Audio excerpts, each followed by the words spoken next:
There is no single type of person that joins the military, and that's what makes the United States Armed Forces so powerful and successful. Men and women of all races, nationalities, color, and wealth status enlist and commission every day. Each joins for a number of reasons, like schooling, traveling the world, or a personal call to duty. No two people are brought up the same, and everyone has experienced life in a different way. Each person has their own personal identity that is not only useful for themselves, but to the military as well. While each person has a different way of thinking and processing information, they must be taught to integrate it with the military's way of life. When many types of people come together, learning to understand, work with, and trust and grow can become challenging. The only way to break down these barriers is to learn how to understand and relate to all types of people. A quote from the Air Force Chief of Staff, General Wells says, "The greatest strength of our Air Force is our airmen. The greatest strength of our airmen is their diversity. Each of them comes from a different background, a different family experience, and a different social experience. Each brings a different set of skills and a unique perspective to the team. We don't just celebrate diversity, we embrace it." Posing the question, who makes up our military forces, does not have a simple, clear-cut answer. But knowing who the people are is half the battle. Taken from the 2013 Department of Defense Office of Diversity Management and Equal Opportunity Diversity Inclusion Report stated that over 37% of our military personnel are racial and ethnic minorities, and 15% are women. 53% of the enlisted force was made up of white males, and a combination of women and other races make up the rest. Women and minorities throughout the branches do not progress through the ranks as much as white males. Women at senior non-commissioned officer ranks are only 11%, and senior officers is 7%. According to the Diversity Management and Equal Opportunity Diversity and Inclusion Report, minorities are significantly less, and women of different races are even lower. I had the opportunity to sit down with a former basic military instructor, Master Sergeant Brangham. He was a TI, or training instructor, at Lackland Air Force Base for Basic Military Training, BMT, from 2009 to 2014.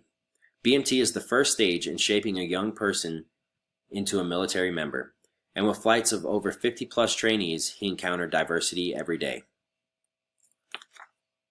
When asked about encountering diversity, he said, "As a TI, you come across people from all walks of life and all the backgrounds you can imagine. The biggest issue is finding a common belief that everyone can appeal to.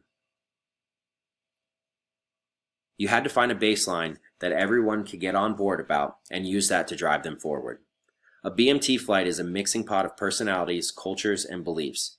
It is America in a nutshell, and conflict resolution is key." When asked about different training he received to help deal with diversity that he faced, he spoke about the Deliberate Development Course. It was a dedicated course to diverse personalities and catered to people's backgrounds and gave many approaches to personality differences.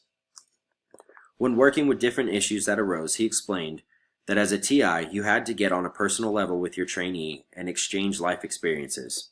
A great tool that was used is called Airman Time. These were guided discussions of personal nature, and it was a way to have the trainees really open up. They were free to speak without fear of the stripes or hat.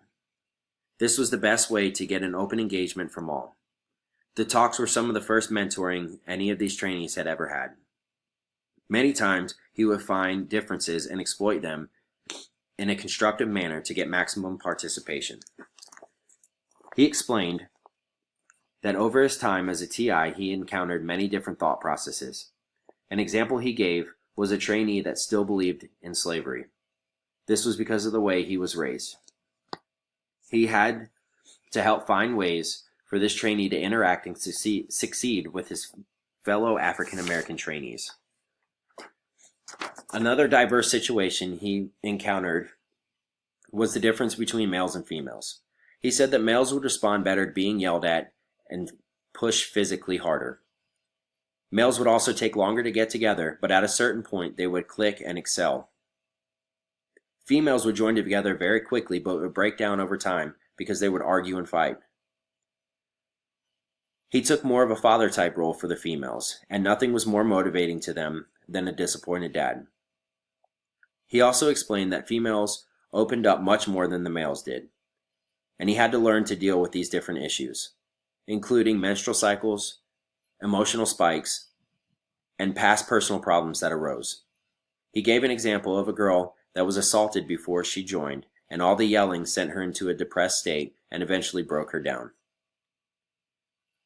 He explained that for 8 weeks, they were my children. I had to grow them and get them ready to be productive members of the Air Force.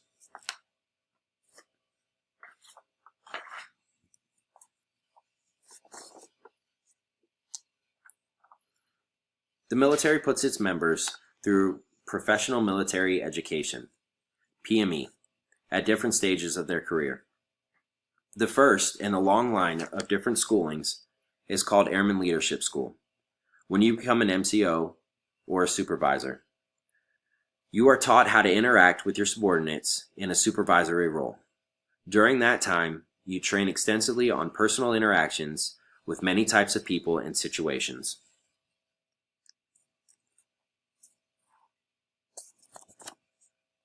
My job as a staff sergeant is to be the first in a long line of supervision. I am supposed to be the first to handle any situations that arise, be it work-related or of a personal matter. I must ensure a good work ethic, timeliness, hygiene, professional behavior, and much more. I also have to mentor all of my troops. With that being said, I must always be able to interact with all types of people. I have to make my airmen feel very comfortable and comfortable enough to speak to me about anything that's going on. I've relied heavily on my training to ensure that all of my airmen are taken care of.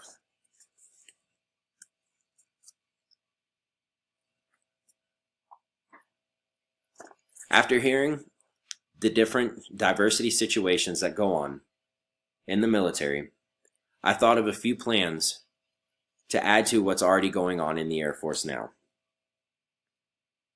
Understanding cultures. All branches of the military celebrate cultural awareness months, including African American History Month, Hispanic History Month, and Asian and Pacific Islander Month.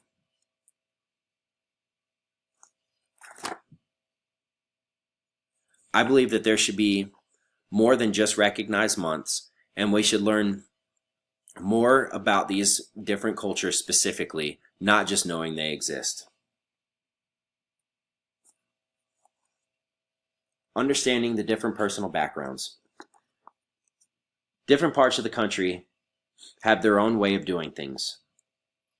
Where a person's from and their upbringing can give great insight into what motivates them best. Understanding cultural differences and misunderstandings brings people closer together. By learning more about the different types of people, we can better equip ourselves to handle these difficult situations.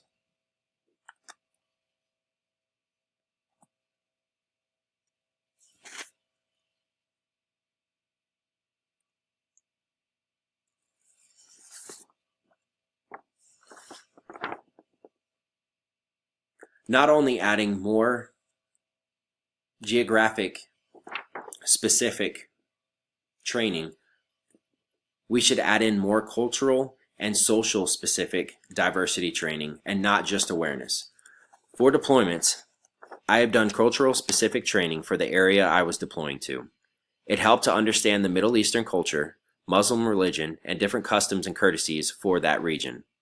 More training of this nature should be added to understand not only cultural differences, but the geographic and social differences throughout the military.